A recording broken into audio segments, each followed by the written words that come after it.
Up guys, it's Josh Lau here with the Card Guys, and today I'm going to be bringing you guys my full deck tech for Dorinthia Ironsong for the ProQuest Season 3 coming into 2023. I think Dorinthia is a hero that's a little bit of a dark horse at the moment.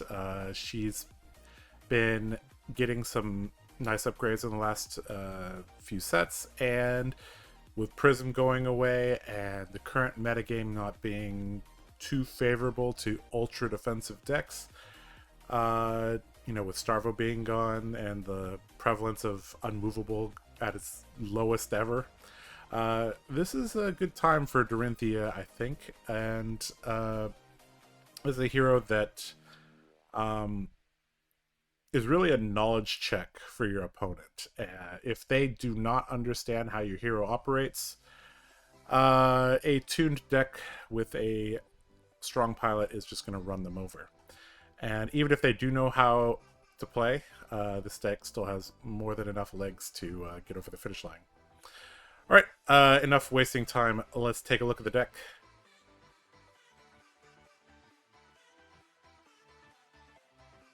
Alright guys, let's just jump into this. So as you can see here, this is the main deck. This is 54 cards right here. Sideboard's over here. And the equipment that we play in all the matchups is over here. Alright, let's break down this deck. And we'll start over here with what I like to call the threats of the deck. These are the cards that, if you play them, your opponent is going to have to respect your turn. And generally, you don't want to be attacking without one of these cards available. These up here, these 9, I consider these to be the best arsenal targets for the deck at the moment. Starting with Red Warrior's Valor. The astute and observant of you guys will notice that there's no Yellow's Warrior Valor, there's no Blue Warrior's Valor. And that is because the deck quality has increased over time, and we no longer need cards like those.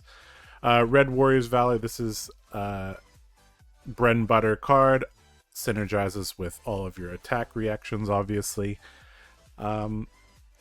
Of note, if you're playing with the Tunic, then you can combine Warrior's Valor with any of these 1-cost pumps. But if you are not running the Tunic, then you would have to combine it with the Ironsong response, either the red or the blue one. Overall, a great card.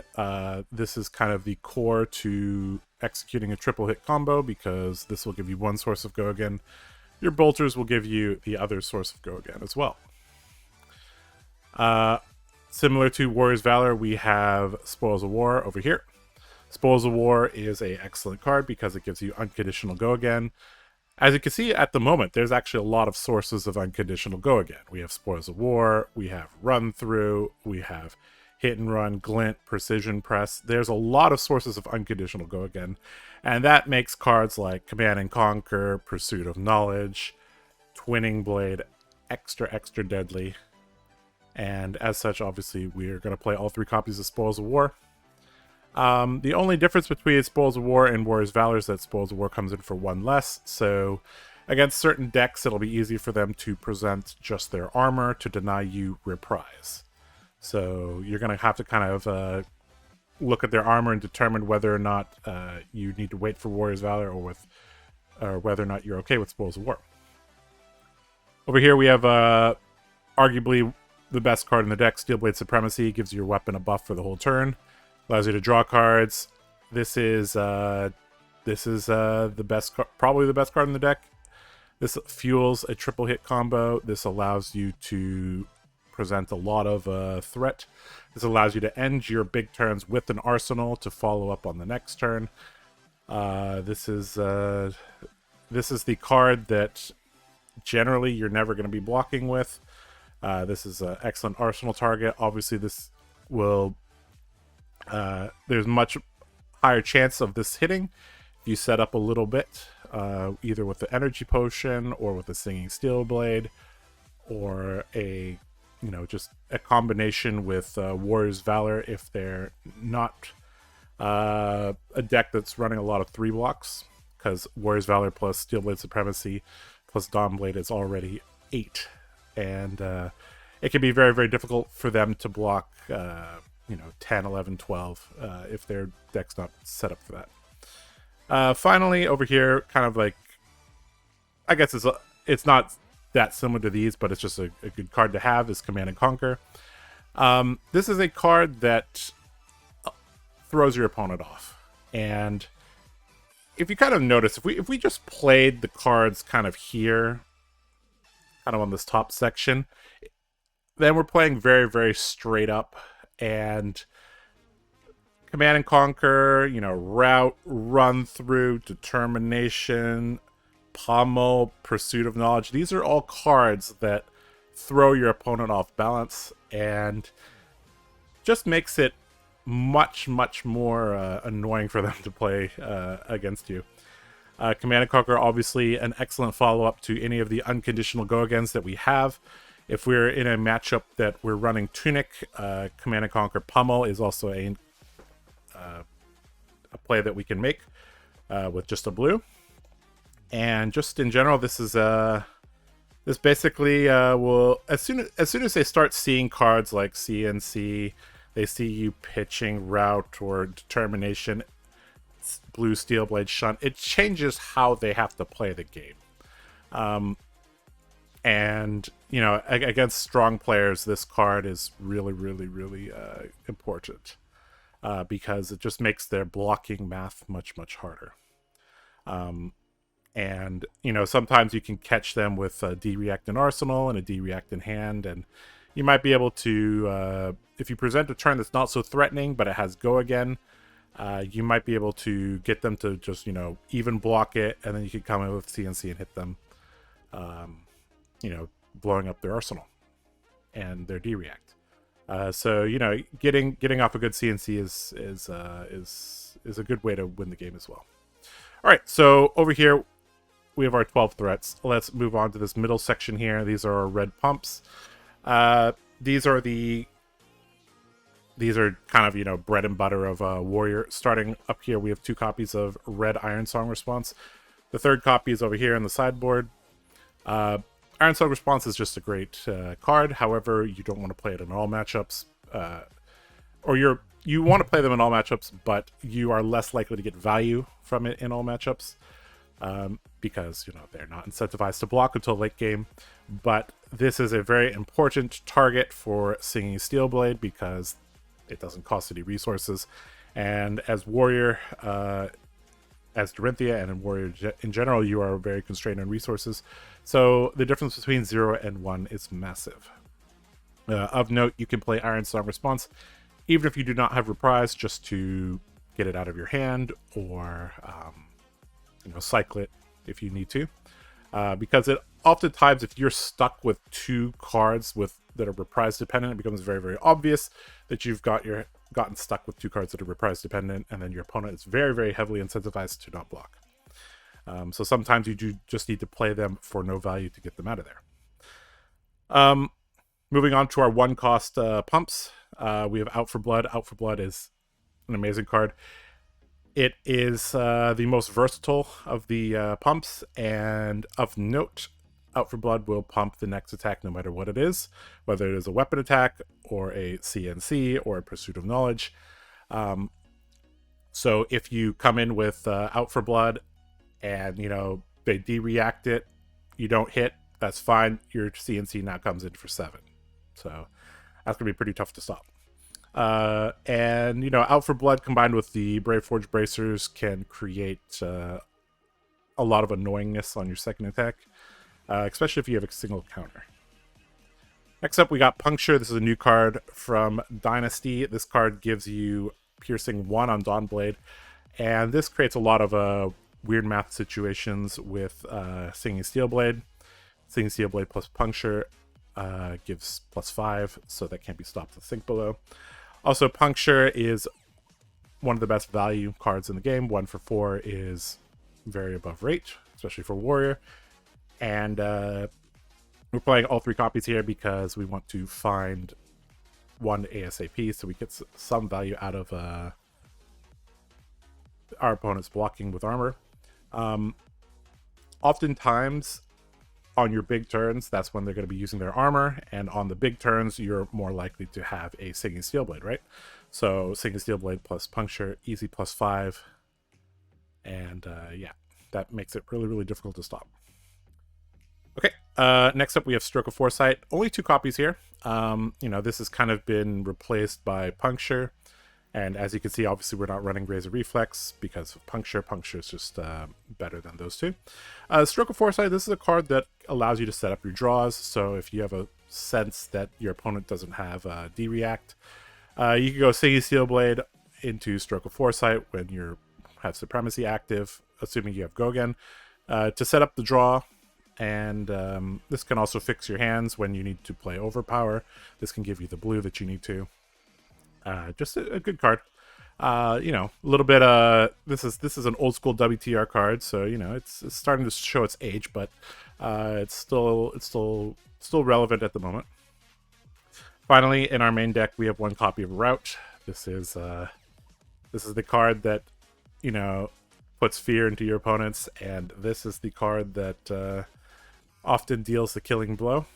Play it at the end of the game to win the game, or play it to ensure that a Supremacy will hit is also pretty good, or a Glistening Steelblade.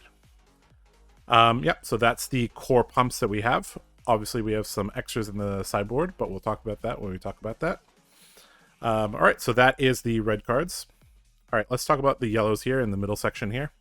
The bar for yellows is pretty high in Dorinthia because the strongest turns generally require a blue. So you'll see that these yellows are all very, very high quality, and they are all very specialized in their role. For those of you who have been following me for a while, you guys have known that I have a love-hate relationship with Glistening Steelblade. You need the right deck to abuse Glistening Steelblade, and I think this is the correct shell to abuse Glistening Steelblade. This gives unconditional go again, and obviously you have enough density of pumps to deal with to ensure that your Glistening Steelblade hits. This is not a Chunkinthia build, so I think if you're playing Chunkinthia, you're not going to be playing Glistening Steelblade. But since this is a heavily Dawnblade focused build with a small supplement of attack actions, Glistening Steelblade is quite good. Obviously, this is not so good against, you know, decks that want to block you out, like Bravo in the Mirror, Oldhim, and such. But this is an excellent card for racing, and there are many decks in the format that do not have D-Reacts in their 80. And even if they do, they probably only are running maybe That's All You Got or Sink Below. So, you know, Glistening Steelblade is a very, very threatening card against those decks. And, you know, it's basically a yellow block 3 against the slower decks as well. So it's not bad. Glistening Steelblade obviously gives you a counter every single time you hit. So if they decide that they want to keep their whole hand, you get 3 counters on your Dawnblade. And, you know, generally when you're coming in for 6 with Dawnblade, you're doing things right and you're going to be winning. Of note, this combos quite nicely with Ironsong Pride, which is in the sideboard here. And just in general, this is a card that, again, would be better if you set up a little bit, but you don't need to. This is mainly against the aggro decks if you present it to them, and especially if they have no armor. This is going to demand an overblock, or they're just going to say, all right, we're really racing now. And yep, that's kind of how it goes. Singing Steelblade here in the middle. This is probably the second most important card in your whole deck, and this is the card that allows you to tutor for all of these beautiful attack reactions here. Obviously, you could get run through as well. You could get glint. Obviously, you can grab the blues if you need to as well. But in general, you're going to be combining Singing Steelblade with the next card, Twinning Blade, Puncture, Overpower. I mean, there's a lot of different choices. It depends on what the situation is. But of note, generally, you don't want to if you've played Dorinthia enough, you're going to get a sense of whether or not they have a D-React.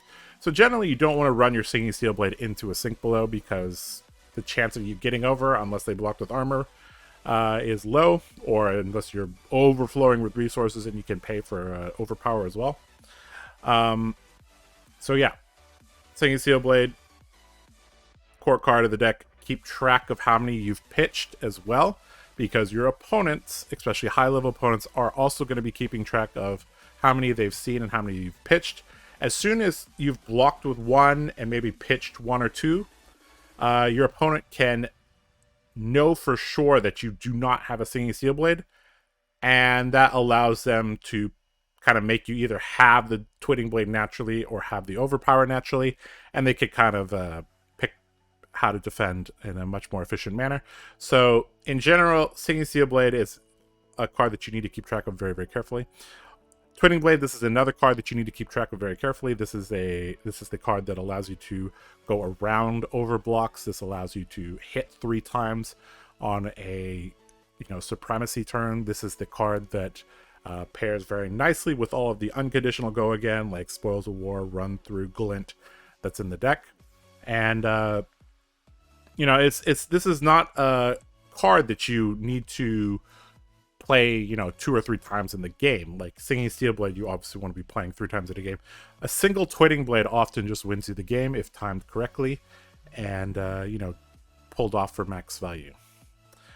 We have 2 copies of Run Through. This is the fairly new edition from the Classic Battles. This is a card that just makes you more unpredictable. Now, when you attack naked with Dawnblade, it's not just Glint. It can be Run Through, and that creates a lot of headaches for your opponents. This is a card that you kind of just want a 2 of, as you can see here. It's possible that you have too many go-agains, and a hand with 2 run-throughs is really, really, really awful. Because Run-Through is a card that really needs support. If this is your source of go-again for the turn, you generally don't want to be playing a blue plus Run-Through. You don't want to be swinging Dawnblade, Run-Through, swinging Dawnblade as your turn. That's really, really, really easy for them to shut down. Any halfway decent opponent is either going to have a D-React for that, or they're going to block 3 on your first attack, and then you're going to be very sad. So if this is the card that you're relying on to give go again, you do need to support it a little bit more. Yeah. All right. We have a single copy of Ironsong Determination. I think this is a card that is, just barely useful enough. And, it's a card that, if you have it on turn 0, it's good. If you have it combined with Valor, it's great. And it's a late game win condition, and if they ever see you pitch 1, that also makes them kind of nervous whether or not you have another one. And this is a card that, combined with Rout, it's a great kill condition as well. You could also recycle them with Remembrance, which is in the sideboard. Overall, we're just playing 1, and I think 1 is just the perfect amount for closing power and playing the mind games with your opponent. All right, so that's the yellows over here in the middle. All right, let's move on to the blues over here. As you can see, we have 15 blues here plus 4 more here, and if you're a warrior player, this should be no surprise to you why I picked these 5 blue cards, playing 3 copies each. Glint the Quicksilver, this is one of the greatest blue cards ever printed. This is a attack reaction go again for 0 cost that possibly draws you a card. Combined with Singing Steel Blade, one of the greatest plays that you can make. This is a card that you do want to preserve in your deck, but you don't need to be too attached to. If you have to block with them, so be it. But obviously you do want to keep 1 in your deck. This is a pretty important Singing Steel Blade target. And next up we have Hit and Run. Hit and Run is the only slight liability for Hit and Run is that it can be targeted by Brain Freeze. But other than that, it is a great card. 0 cost, go again, can combine with any of these pumps. So hit and run, swing Dawnblade, out for blood, swing Dawnblade. Pretty decent turn. And, late game, if you've started to run out of these threats, you can always rely on good old hit and run. Another card that you can rely on is good old blue Iron Song Response. Oftentimes, one point of damage gets the job done when your opponent has no D-reacts, or this is late game. And, just having extra targets for Singing Steelblade if you've really constrained on energy is useful. Blue Overpower. This has been super valuable late game, as any Dorinthia player knows. This is, sometimes you've run out of all your red overpowers, your routes, and, you have tempo, and Blue Overpower, gives +4. It can get the job done. There's another card that you kind of want to keep one copy in your deck. You're not so attached to the other two. And I found out that against really slow decks, being able to play out 2 blue overpowers in the late game generally gets the job done, because of the count of attack reacts can line up pretty well with the count of D reacts from very defensive decks. So we're having to rely on our blue attack reacts to get the job done. All right, Precision Press Blue. This is another new addition. This used to be Warrior's Valor, but I believe that this is better than Warrior's Valor because it gives Unconditional Go Again. And like I've said before, Unconditional Go Again really synergizes with this deck very well. Precision Press is 1, gives it Go Again and Piercing 1. Sometimes that Piercing is relevant late game, especially against Oldhim, but generally late game that Piercing is not going to be useful. You're just paying 1 for kind of a hit and run effect, basically. But if you're playing Precision Press, generally you have enough blues that it doesn't matter whether you play 0 or pay 1. All right, so those 15 are fairly straightforward. Over here we have 4 kind of, special blues, 1 copy of each. Heart of Fendel here. This is a card that I consider a core part of the deck because this, other than Icelander, I think Dorinthia utilizes Heart of Fendel the best. Dorinthia has a lot of ways to kind of manipulate the speed of the game and whether or not Heart of Fendel is turned on or off. And, in long games, this can gain you quite a bit of value. And yeah, I think it's just a great card. It's not mandatory though. If you don't have Heart of Fendel, you can put Time Snap Potion in, and I think that'd be totally fine as well. But yeah, this is as you can see, in our core deck, the only card that doesn't block is Heart of Fendel, and I think that's fine against even decks that we really want to block a lot, like Reinhardt. Yeah, overall, Heart of Fendel, great card, because Dorinthia can manipulate the life really easily. All right, next up we have Pursuit of Knowledge. This is a card that was kind of added as a additional target for Pummel. So I found out sometimes, you've already blocked or played all the CNCs, and then you don't have a target for Pummel anymore, so Pursuit of Knowledge is kind of that target. Obviously, Pursuit of Knowledge, very, very nice with, with any of the natural go-agains. Also, this comes in for 4, so either they're going to have to give you armor, give you a double block, like a 2-card block, or they're going to have to give you a D-react. All 3 situations are really good for you, so I think this is a great card. Single copy of Blue Steelblade Shunt. This just provides a little bit of this changes how your opponent has to play when they see this. Oftentimes the game comes down to 1 health, and if they know that they cannot drop down to 1, that could change how they play. So the Blue Steelblade Shunt is for that. Finally, we have a single copy of Blue Pummel. If they ever see you pitch this, it's gonna kind of throw them off kilter a little bit. And Pummel has some great targets here. We have CNC, obviously, and we can play Pummel on Pursuit of Knowledge. It's more psychological warfare than anything. Sometimes you're going to have to block with it, but your opponent doesn't really know how many copies of this you're running. Kind of like, Stroke of Foresight, only running 2 copies. Route, we're only running 1 in the main board. All the cards kind of down here, like I said before, are providing some, mental edge for you.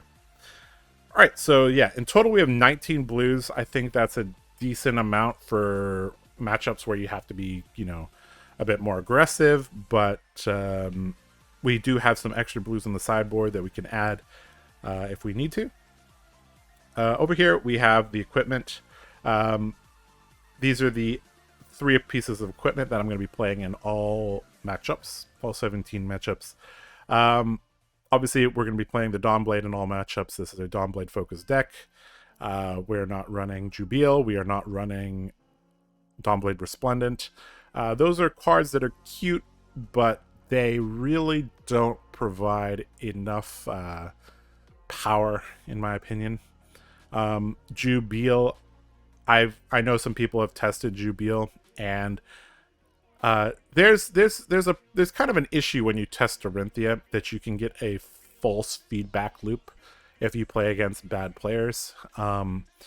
When you play against people that, even if they know how to play their own deck, if they don't know how to play against your deck, you can win games fairly easily. You'd be like, oh, look, I got like 4 counters on Dawnblade, and I just, ran them over.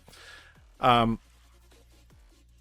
can happen, right? But I think from my testing, when I've tested against strong Iyslander players that know how to play the matchup against Dorinthia, Jubil just doesn't provide enough threat. Jubil is a card that gives agency to your opponent. You never want to give agency to your opponent, and there's no threat. If you hit them twice with Jubil, who cares? That's just damage, right? It's not like you get a second Aegis token. It's not like you get a counter on Dawnblade. Dawnblade going to 4 is a giant problem for Iyslander, actually. That's why cards like Ironsong Pride are really strong against Iyslander. And yeah, so Dawnblade Resplendent is another card that I used to like, but I found that the matchups where I'd play Dawnblade Resplendent, I rather just play Shunt. Namely, this is the Oldhim matchup. So yeah, we're just sticking with the OG Dawnblade. We're not playing anything fancy. Refraction Bolters. This just changes how your opponent has to block. This is the card that, enables a triple hit combo. If you start your turn with one of these, combine it with Supremacy. If you somehow could get a Twitting Blade in there, you can attack with the Refraction Bolters. You can use the Refraction Bolters to give your second attack go again to hit a 3rd time. This is a card that you generally want to save until as late as possible. This, oftentimes late game, you can hold a Refraction Bolters plus Courage of Bladehold, plus a Ironsong Response red, and you can full block for 12, and you can return damage with that pretty decently to maintain your counter. That's often a good way to take tempo in the late game. Other than that, just don't blow this for no reason, unless you're very, very desperate. There's sometimes where you just have to do that just to get some tempo back in the game. But in general, you're going to want to combine this with a, Supremacy 90% of the time. All right, finally, we have Braveforge Bracers, the OG WTR, legendary for Warrior.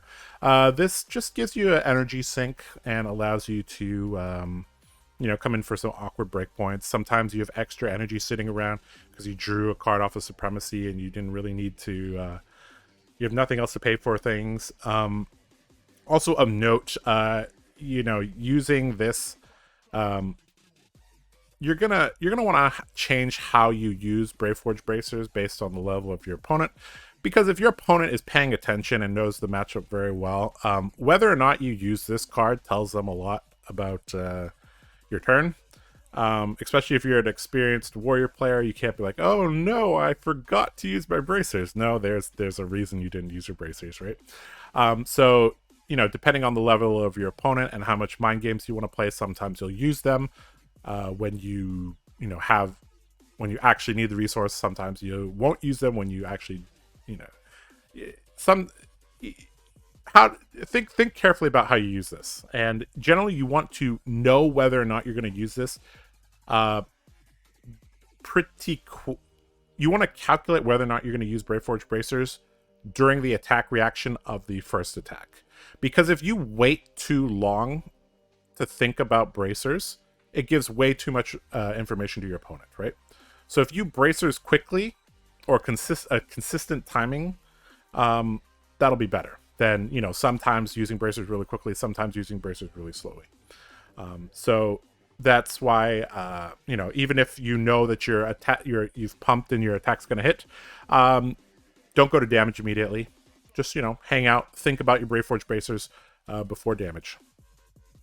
All right, so that is the main deck. As I said before, there are 54 cards here. We have our sideboard here, and we're going to be taking a look at that right now. So let's go do that. All right, guys, as you can see, this is the sideboard that I've laid out for you guys. All right, so I've kind of, organized them into certain sections, and let's run through them right now. All right, so over here we have our equipment choices. So at the start of the game, you're going to have to decide whether you're going to play Nullrune Hood or Crown of Providence. In general, you're going to be running Nullrune Hood only against Iyslander and Kano. I do not run AB against Viscera. I do not run AB against Briar. I do not run AB against Dromai. Mainly because I think that is playing to not lose instead of playing to win. Nullrune Hood, obviously great against Kano. This, in combination with Oasis Respite, gives you really cuts their combo down. And Nullrune Hood is obviously very nice against Iyslander. If you combine if they ever play Red Aether Ice Vein, you'll combine a blue to AB1 and then pay 2 for the discard effect. Nullrune Hood also makes the late game a little bit tricky, because if you have AB1, they may not have a fully deterministic win against you. And your deck puts on quite a bit of pressure against Iyslander. Generally, they're only running 3D reacts.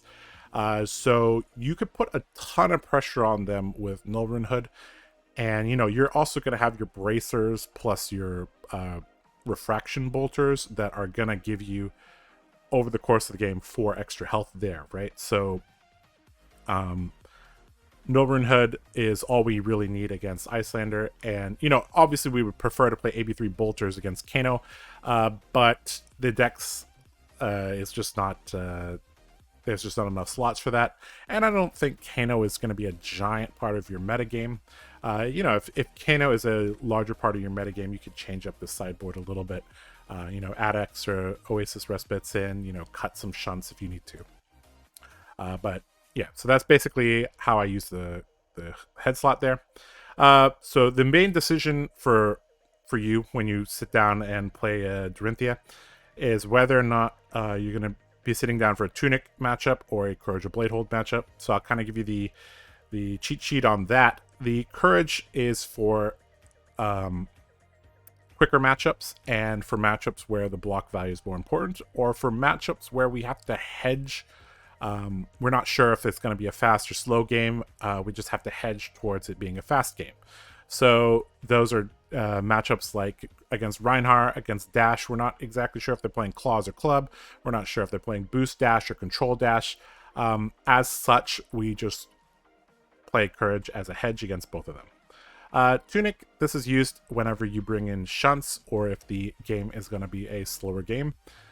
Generally, those are the same situation. So, against Bravo, Oldhim, Azalea, Dorinthia, this is you're going to be playing Tunic, and you're going to combine it with Steelblade Shunt. There are other matchups like against Dromai, where I think the game will go possibly slowly, and where there has to be enough time for you to develop Dawnblade counters. So I think that's also a Tunic matchup, even though you wouldn't be running the shunts against Dromai. So yeah, that's the equipment there. Let's talk about our extra attack reactions here. So as you can see, we have our third copy of Iron Song Response sitting here. This comes in whenever we need, whenever we think we're going to get reprise, or we need a blocking card very desperately. As you can see, we have 1, 2, 3, 4, 5 blocking cards. Remember, we had 54 in the main board, so against decks like Reinhardt, we would bring in all of our blocking cards, plus, we'd have to add in a no block as well, but it is what it is. So yeah, against decks that we're either going to get reprise or we desperately need a 3 block. All right, 3 copies of Iron Song Pride. I don't have my third copy yet. It's in the mail, but this is, placeholder here. So running the full 3 copies of Iron Song Pride, this is a great card. The more and more I play with this card, the more and more I like it. This is a great card going second. You could start the game off with a Dawnblade counter. This is a great card for racing, and this is a baby attack reaction in that, it can bump. Let's say you attack for 6, they block 6, you play Iron Song Pride, bump it to 7. So now it demands they play a full D react or give you value. It's very easy to get, in general in Warrior, each card is going to be worth 3, right? So it's very easy to get 3 value out of Iron Song Pride. If your first attack hits, then you get to attack a second time, and then it'll come back on the next turn, and you'll get to swing at least once there. So it's very easy to get 3 value out of the Iron Song Pride. And this is a card that you could, get a little tricky with. You don't have to play this as an attack react. You can play this in the damage resolution step. Sometimes you'll want to do that. I'll kind of paint you a picture here. So let's say you swing for 3, and if your opponent doesn't block. Oh, it looks like the focus is a little... Okay, there we go. So let's say you swing for 3, your opponent doesn't block, but you have a sense that they have a D-react. So then you wouldn't want to play Iron Song Pride during the attack reaction step, because if you do that, your opponent will play their Sink Below. So what you can do is go to damage, say, okay, take 3. In the damage resolution step, play Iron Song Pride, put a counter on it, go on your merry way. There's other uses that you can that you'll kind of experience over time, but this is a very versatile card, very, very strong card. Yeah. All right. So sometimes these baby attack reactions don't cut it, and we have to bring in the big guns. So here are the big guns over here. These 4 cards here give us a lot of oomph. And we're going to start off with the single copy of Red Biting Blade. This is my pet card.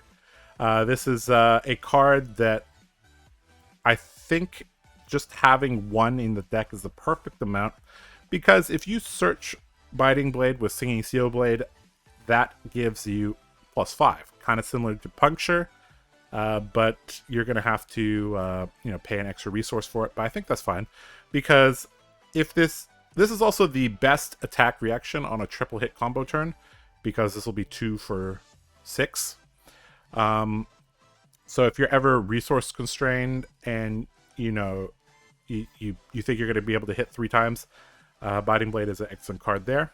Biting Blade also, you could think of it as like +4, and then you bracers, so it's 5 for 3, which is very similar to Overpower, but it's kind of split into 2 different attacks, which could be more valuable, right?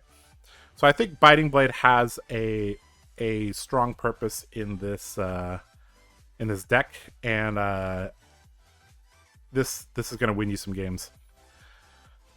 All right, next we have 2 copies of Red Overpower.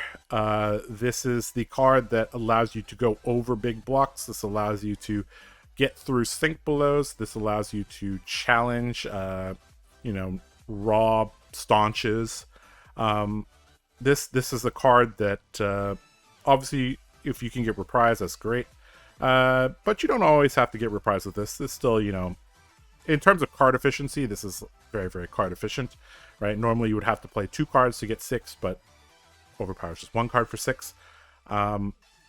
you're going to be playing these in matchups where you think you're going to get reprise, or again, you need the 3 block. Second copy here of Route. Sometimes you're going to have the game's going to go long, and you may not have the opportunity to pitch your route, or you just need extra. Route is the most efficient attack reaction for one attack. So, sometimes that's going to be important on like Glistening Steel Blade or Steel Blade Supremacy, so you can combine that. This is also a very good win con with Iron Song Determination as well. All right, so we have 4 big guns there. We have 4, smaller attack reactions there. Let's move on to, I guess we'll talk about the E-Pot here since this is in the middle. So E-Pot, this is a card that you'll bring in when the no block is not an issue, if you need extra blues, or the game will go longer. This is a good time to use E-Pot.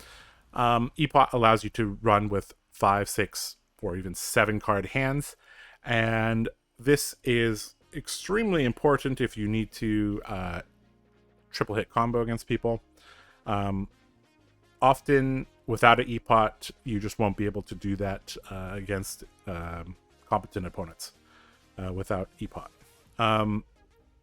Excellent turn 0 play.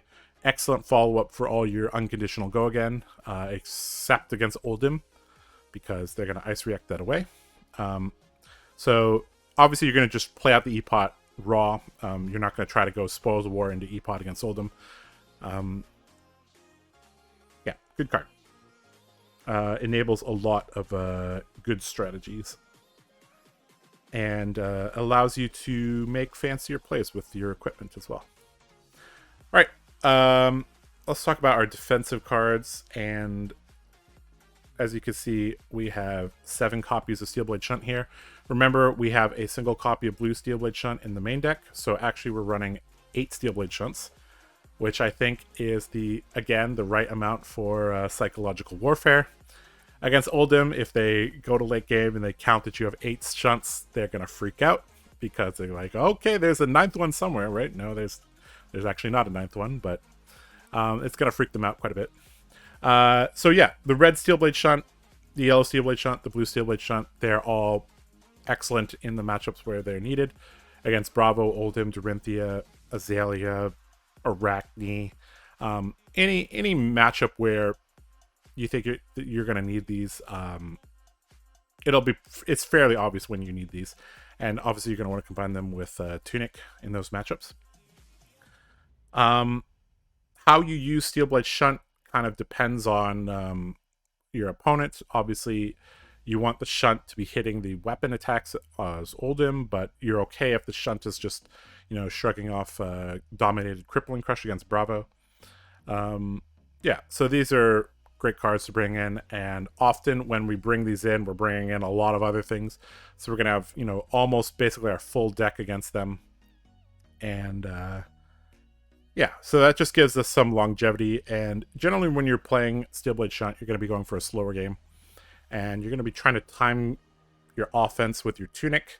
So what you're going to try to do is, shut down their big turn or their pivot turn with a Tunic Shunt, and then come in with a 3-card hand or 4-card hand if possible. All right, we have a single copy of Oasis Respite.